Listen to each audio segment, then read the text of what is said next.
So I was blocked by YouTube yet again because apparently I am impersonating brands or businesses by referencing or modifying brand content in the ads, URL, destination, or misrepresenting myself as a brand or business.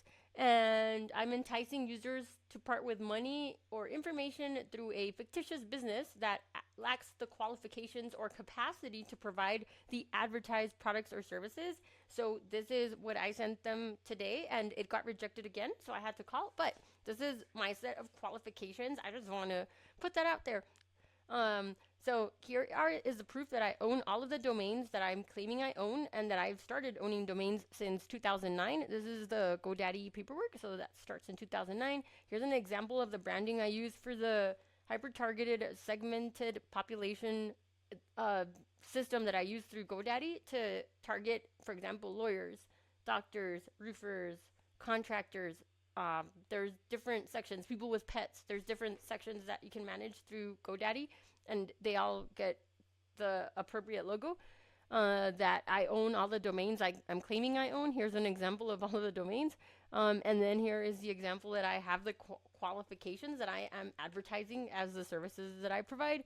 Here is my Navy paperwork, or I am aviation electronics tech. So that's why I understand a lot about robotics, is because I understand the electricity side through aircraft maintenance training. Here is where I have I'm part of honor societies like the Tau Beta Pi Honor Society, which is the engineering honor society, Phi Theta Kappa, which is the international honor society, and here's all the different degrees and education that I've had and certifications. Here are some professional references from the places I've worked at where I've done the stuff that I say that I do, and where I've done stuff for someone I mentor or clients. I can get more references if I need to from them. Here are the companies that I've worked for. LinkedIn is the go-to where nerds like me go, and that's the go-to for providing verifiable work experiences in case the YouTube people don't know that. And here is a listing of the work experiences. Again, like you would probably get flagged if you did not actually work there, but in my case, all the places I've worked at are listed. I can verify them with tax returns. Here is my actual business profile on Google My Business. This isn't trivial to get. It's not super difficult, but you actually have to have a legit business with an EIN or a social security number. In other words, for your business, that's what the government administers.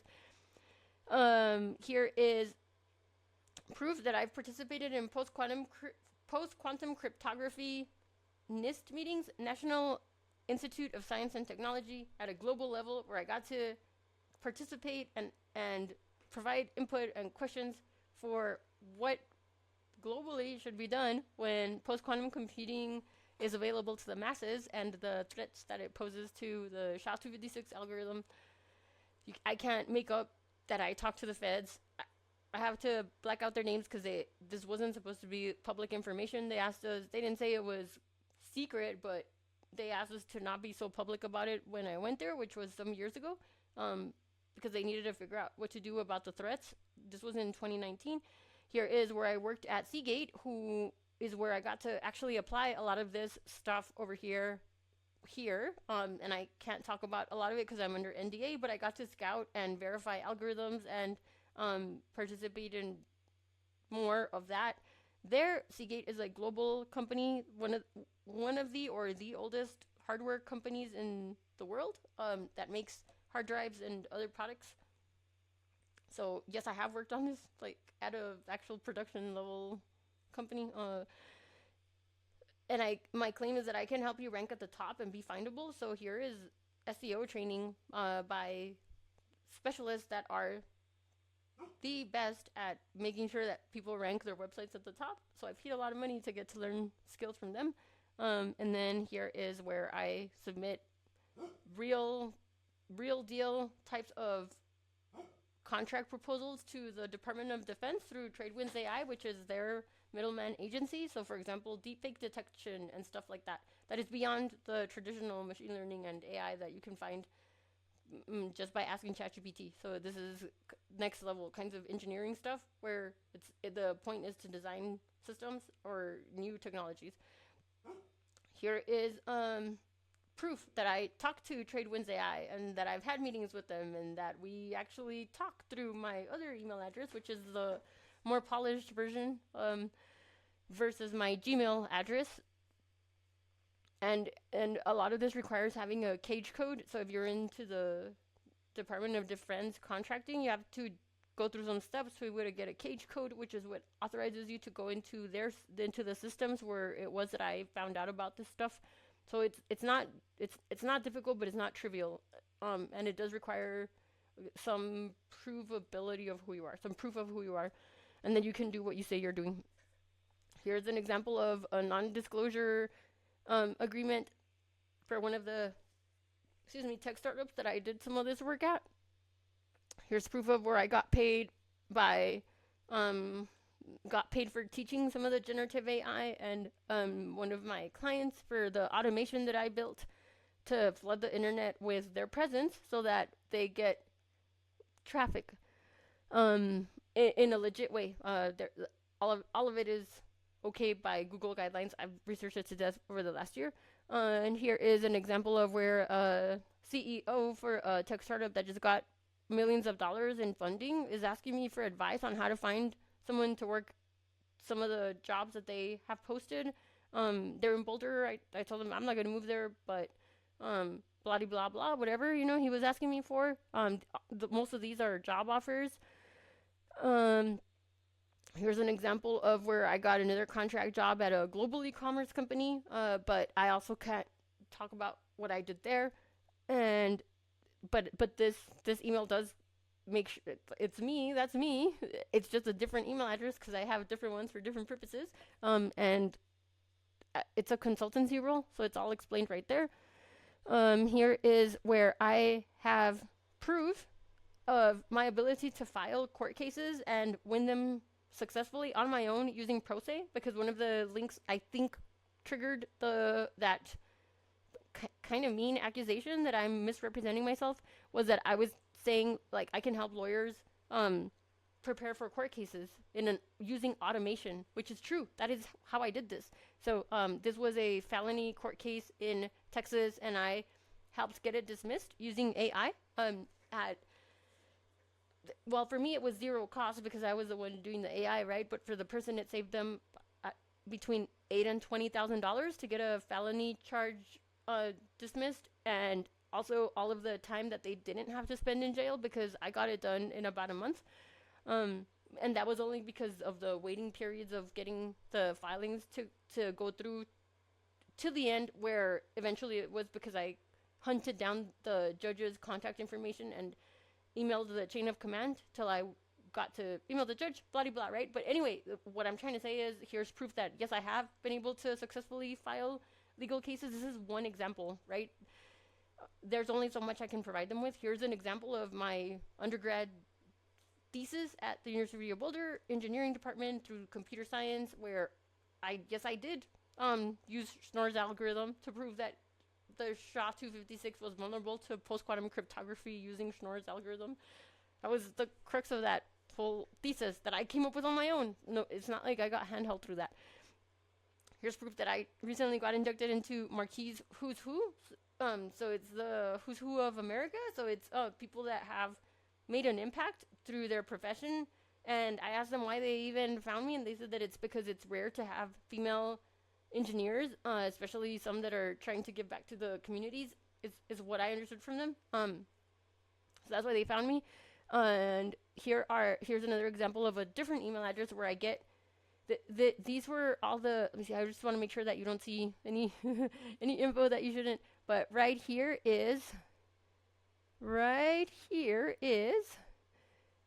in one morning the amount of job offer application opportunities that I get for machine learning and artificial intelligence and all, and AI architect and all that kinds of stuff, AI engineer kinds of stuff, right? And then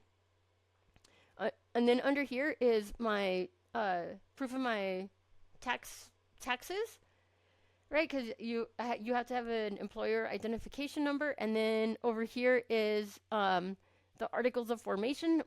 When you're an LLC, you also have to report it to the state, and you can file in a separate state. FYI, this is in New Mexico, but that's not my location. That's just the stewards that handles they receive the paperwork. Someone always has to be present to be able to receive notarized letters or whatever, certified mail and such, right? They're the ones that receive all that. And then here's where I am, between this company and we're sorting out how to go about the DBAs, because I'm in Texas. So my DBAs that are the other two websites that I'm claiming on, or the other websites that I'm claiming under my name, as part of my brand, are listed in the city of El Paso, because that costs me $20 versus if I try to go through the state is about $500 last time I checked per different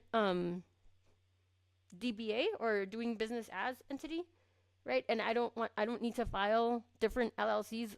That's, I think, another maybe about $500 per LLC, between $200 and $500 per LLC. But they don't need to be their own LLCs. I don't even need to file them as DBAs. I just thought I should, but that's just proof that I'm not misrepresenting who I am in any way, shape, or form.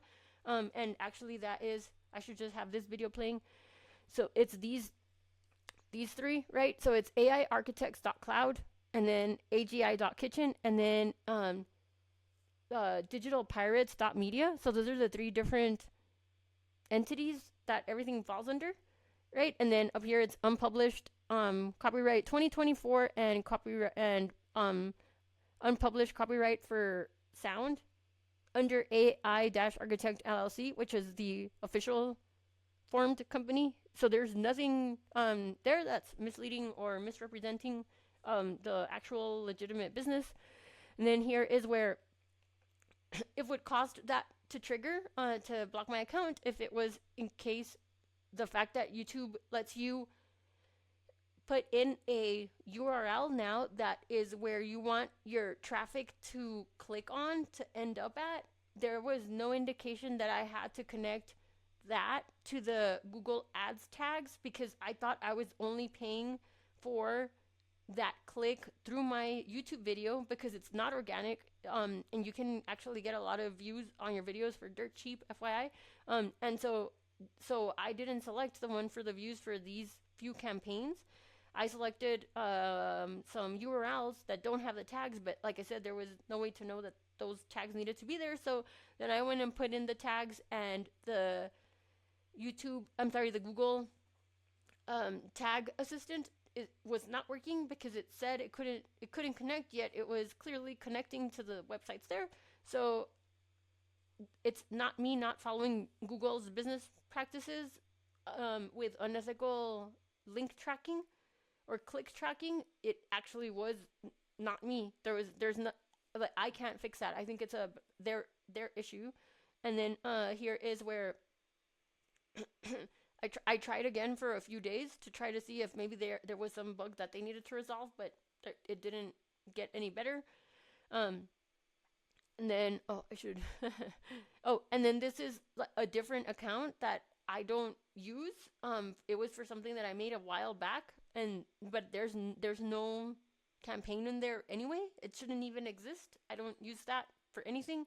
And then this was proof that I didn't make the smart campaigns that are listed inside of the Google Ads section, where I didn't even know that I should have had tags in all of these websites on all of these pages, because I didn't make that campaign, and I never authorized the person that harassed me on the phone, whom I told many times, no, I'm not interested, like, don't add your campaigns, I don't want them, I don't want people to click on that website. It is not what I'm using Google for. Google is only there because I connected to YouTube, but that's my proof to them that I'm not the one that did that. And if they continue to deny my appeals and don't unblock my advertising, then I will file for having gotten hacked into my account, and somebody else did this without my authorization, which will, hopefully lead to an investigation to why this employee did something without my permission on my account, right? And then finally, this is the other thing. My website ads are transparent and not misleading. So previous accomplishments, So I'm letting him know. Well, I went to actual sales training with a ethical trainer for sales who actually was going to be an Olympian. Um, weightlifter, I believe, is what he told us in one of the trainings. So yes, it's sales. It's not a lie. It's sales. It's convincing because it's sales. It's convincing because it's real and it's authentic and the value proposition comes across. Um, and it's a really good value for what I'm offering, right? So that alone, I thought, well, maybe that's what they're saying is that maybe they think it's too good to be true. But I actually use a lot of data science. So the stuff I do, it's not just let's pump out some silly blog with a couple prompts inside of ChatGPT. It's not like that. There's a lot more science behind it. And also I really am able to convert buying websites that are very profitable almost immediately because of the way that I use science to pick out the domain names. Um, and then, in case anybody didn't understand that I own all these websites because a lot of them are experimental and I run experiments off of the websites, right here is on my main landing page for the main page that everything is associated in my Google Ads accounts with, right? There's a disclosure here. Rank at the top and be findable. That is what I'm selling. That is what I do. I do hunt down the right way to present the right message at the right time to the right people in exactly the way they need to hear it. It's called hyper targeted marketing and uh, segmented marketing, segmented populations, right? And I have YouTube videos on that. So I also just threw in there, look, here's other stuff that I've done where this YouTube account is really me. It's just that I got locked out of there. I made this 11 years ago, but that doesn't mean it's not me or that there's any reason why I should tell the people here that I also have this, just like I don't need to tell the people here about all the other websites. And so I'm hoping that if they don't kind of get the message that I'm not a shady business practitioner, and that they maybe could be more clear on what they need me to do with the tags or fix their automation checking or whatever, right? So that I can make sure that I'm compliant with whatever thing nobody can seem to tell me I did wrong. Because I did actually call them today and they didn't know, but now they have all of my qualifications. If you have time, please hit like and subscribe, right? Because apparently that makes a difference statistically for people to hit like and subscribe, or share this with other people if you know someone that maybe has also been blocked by YouTube. Because I'm curious to know, am I getting put through the ringer? Like, is this normal? Is it something with their automation that nobody was expecting and happened? Well, anyway, thanks for listening. Have a great day.